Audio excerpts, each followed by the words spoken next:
अगर आप प्रिपेयर कर रहे हैं life sciences, chemical sciences, mathematical sciences, physical sciences या जनरल एप्टीट्यूड सेक्शंस के लिए, CSIR UGC नेट के लिए, तो अनअकैडमी आपके लिए एक अच्छा प्लेटफॉर्म हो सकता है। यहाँ पे आपको सारी चीज़ों के लिए कंप्लीट कोर्सेज मिलेंगे बाय टॉप एजुकेटर्स। यहाँ पे क्रैश कोर्सेज है, लाइव क्लासेस है, PYQs है, टेस्ट है, डाउट सेशंस और क्विजेज आपको मिलेंगे। अगर आप इंटरेस्टेड हैं और आप चाहते हैं कि कोई आपको गाइड करे, तो आप अनअकैडमी सब्सक्राइब कर सकते हैं, इनरोल आज ही कर सकते हैं। इसका लिंक जो है इनरोलमेंट का मेरे वीडियो के डिस्क्रिप्शन में है, आप वहाँ से देख सकते हैं।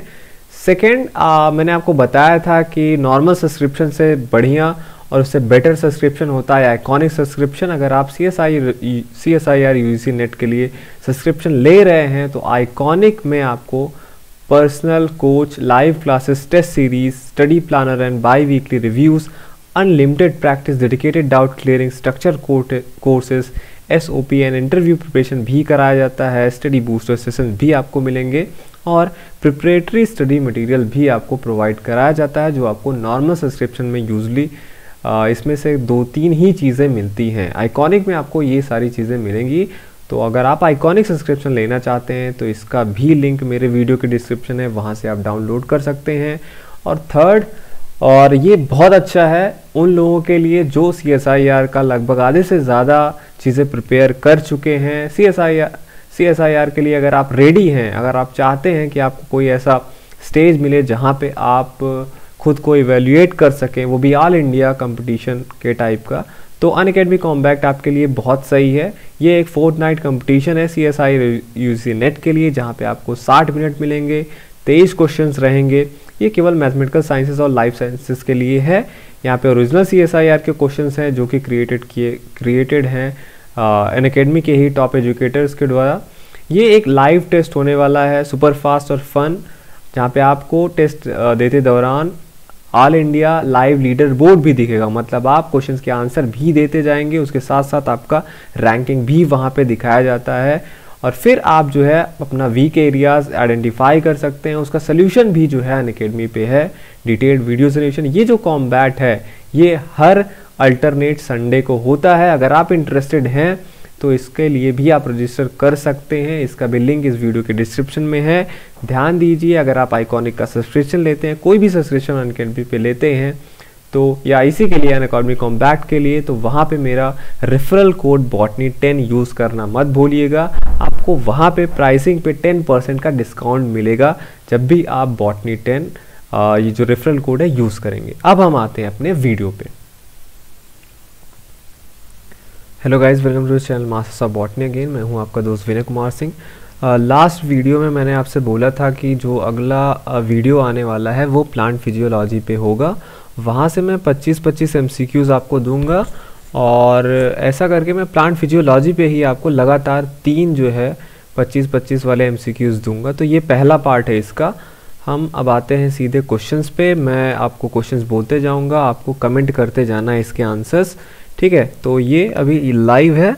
बाकी अगर जो बाद में अगर आपको टाइम नहीं मिला है तो आप बाद में भी इस वीडियो पे कमेंट कर दीजिएगा।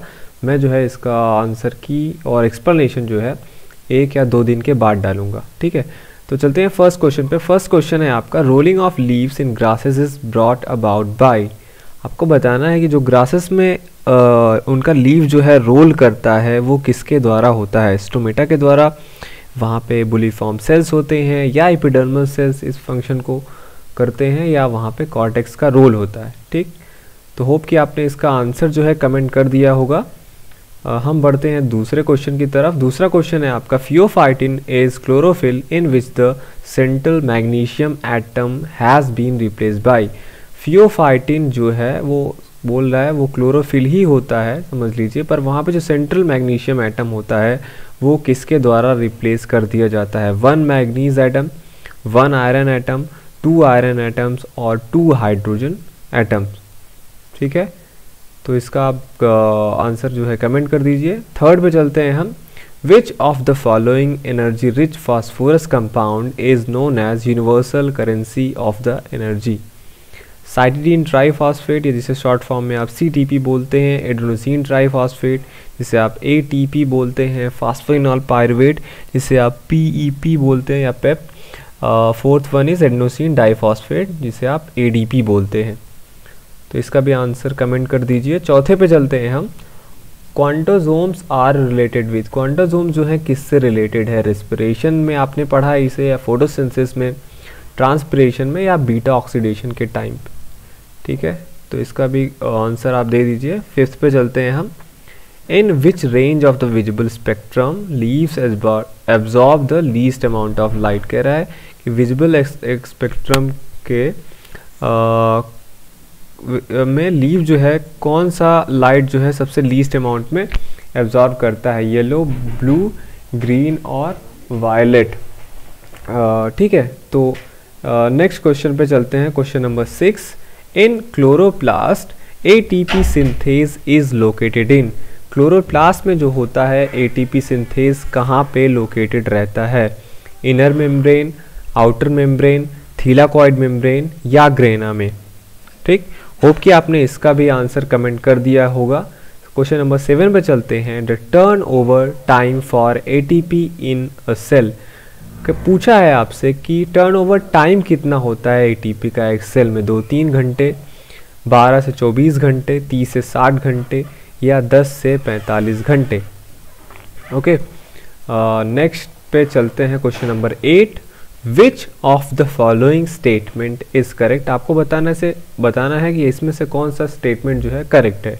अ low concentration of orthophosphate in the cytosol promotes the synthesis of starch in the chloroplast, या a low concentration of orthophosphate in the cytosol promotes the synthesis of sucrose in cytosol, या C, an abundance of organophosphate in the cytosol promote the synthesis of starch in cytosol. Fourth one is an abundance of organophosphate in the cytosol promotes the synthesis of starch in chloroplast. तो आप इसका भी answer जो है comment कर दीजिए। अब जब बढ़ते हैं क्वेश्चन नंबर 9 की तरफ। क्वेश्चन नंबर 9 है ATP can be best referred as. ATP को हम यहाँ पे जो हमारे 4 ऑप्शन है इसमें से बेस्ट रिफर कौन सा स्टेटमेंट करता है? ATP a molecule that serve as storage form of energy, a molecule that serves an intermediate donor of free energy, a molecule that has the highest phosphate group transfer potential, और fourth one is a molecule used as the source of phosphate. Okay, hope कि आपने इसका भी answer comment कर दिया होगा। Question number 10 पे आते हैं। Which of the following pigment is soluble in water. इसमें से कौन सा पिगमेंट है जो वाटर सोल्यूबल है? कैरोटिनॉइड, क्लोरोफिल, फाइकोसाइनिन और जेंथोफिल। ठीक है, नेक्स्ट क्वेश्चन में बढ़ते हैं। Question number 11। Which one of the following represent a linear tetrapyrrole structure. यहाँ पे जो भी ऑप्शंस दिए गए हैं इनमें से कौन सा है जहाँ पे जिसका स्ट्रक्चर आपको लीनियर टेट्रापिरोल का मिलेगा? साइटोक्रोम, फाइटोक्रोम, क्लोरोफिल या सभी में। ओके, क्वेश्चन नंबर 12 पे आते हैं। क्वेश्चन नंबर 12 है सैक्रम ऑफिसिनेरम क्या है? C2 plant, C3 plant, C4 plant और none of these.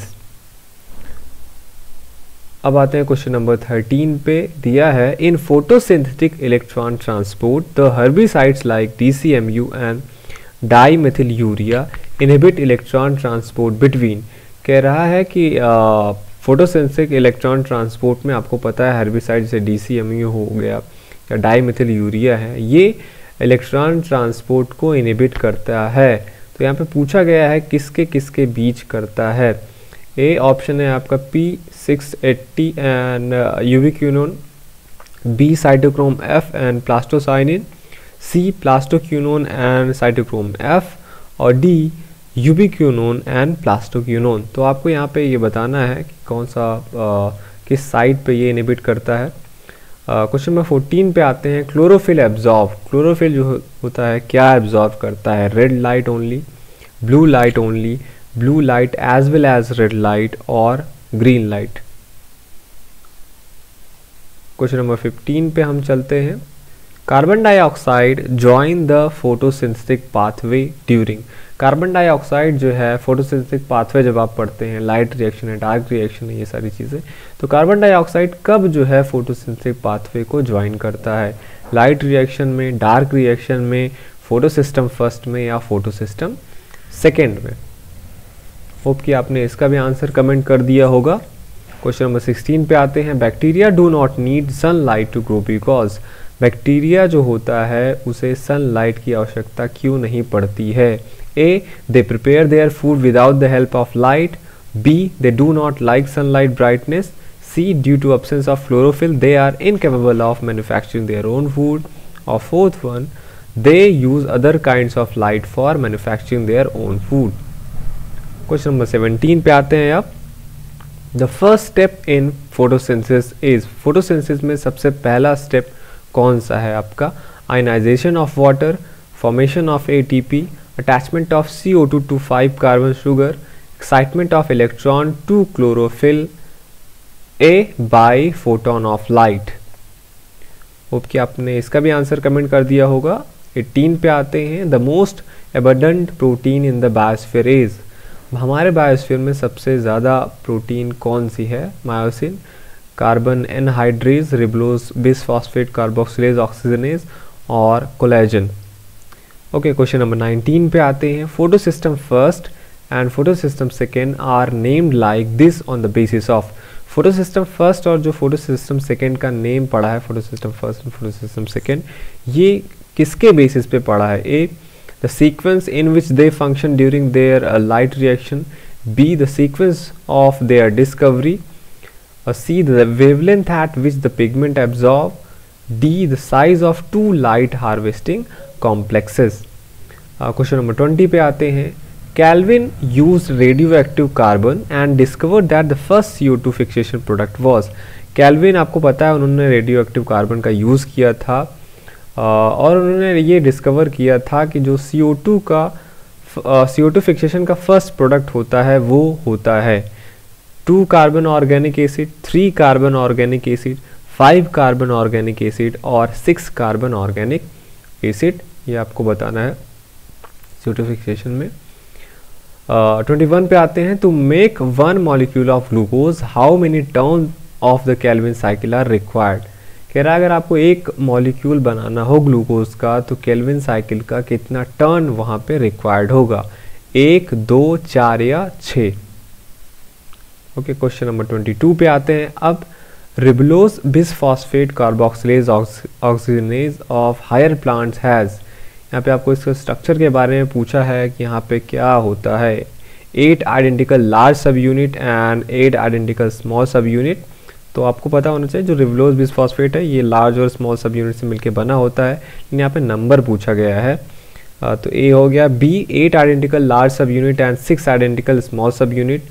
C, 8 identical large subunit and 4 dissimilar small subunits. D, 8 identical large subunits and 2 identical small subunit. Question एक बार फिर से सुन लीजिए कि यहाँ पे आपको बताना है कि जो रिबोलोज बिसफॉस्फेट है वहाँ पे कितने कंपोनेंट हैं लार्ज सब यूनिट में और स्मॉल सब यूनिट में। ए वाले में दिया है 8 identical large, 8 identical small. B, 8 identical large, 6 identical small. C, 8 identical large and 4 dissimilar small. D, 8 identical large and 2 identical small subunit. Next question पे बढ़ते हैं। Question number 23। During C4 metabolism, the first intermediate into which CO2 is fixed is। कह रहा है जो आप C4 metabolism पढ़ते हैं तो वहाँ पे फर्स्ट जो इंटरमीडिएट बनता है जिसमें CO2 आपका फिक्स होता है वो क्या होता है? मैलेट, पायरुवेट, पायरुवेट फॉस्फेट और ऑक्सैलो एसीटेट। क्वेश्चन नंबर 20 पे चलते हैं। During photorespiration glycine is synthesized in. Photorespiration के टाइम पे आपका ग्लाइसिन जो होता है किस में सिंथेसाइज होता है? पेरोक्सिसोम में, माइटोकॉन्ड्रिया में, क्लोरोप्लास्ट में या साइटोप्लाज्म में। क्वेश्चन नंबर 25 पे आते हैं जो कि आपका लास्ट क्वेश्चन है। बाइंडिंग चेंज मैकेनिज्म में क्या इन्वॉल्व होता है? एटीपी सिंथेसिस में एक्चुअली ये इन्वॉल्व होता है बाइंडिंग चेंज मैकेनिज्म, ये आपने पढ़ा है। NADPH के बायोसिंथेसिस में, या साइक्लिक इलेक्ट्रॉन ट्रांसपोर्ट के टाइम पे, या ऑक्सीजन अपटेक के टाइम पे, बाइंडिंग चेंज मैकेनिज्म। तो ये था आपका क्वेश्चन नंबर 1 से लेके क्वेश्चन नंबर 25। होप कि आपने सारा आंसर जो है कमेंट कर दिया होगा। इसका जो मैं आंसर है अब नेक्स्ट डे अपलोड करूँगा, या एक दिन और लग सकता है एक्सप्लेनेशन पूरा रेडी करने में। तो ये आपके जो 25 क्वेश्चन हैं, आपने क्वेश्चन का आंसर दे दिया होगा। उसके बाद जब आप इससे मैच कराएंगे तो आपका पता चलेगा परफॉर्मेंस कि आपने कितना जो है क्वेश्चन सही किया है। जो क्वेश्चन आपने गलत किया है इसका मतलब आपने उस टॉपिक को अच्छे से नहीं पढ़ा है, आपको फिर से रिवीजन की ज़रूरत है। तो पढ़ते रहिए, क्वेश्चन सॉल्व करते रहिए, एग्ज़ाम में कम टाइम बचा है अब। ओके, तो मैं मिलता हूँ आपसे नेक्स्ट वीडियो में, जहाँ पे होगा इसका आंसर और इसका एक्सप्लेनेशन। दूसरे जो है MCQ के लिए आप रेडी रहिएगा। ओके, चलता हूँ मैं, मिलूँगा आपसे नेक्स्ट वीडियो में। Thank you for watching this video.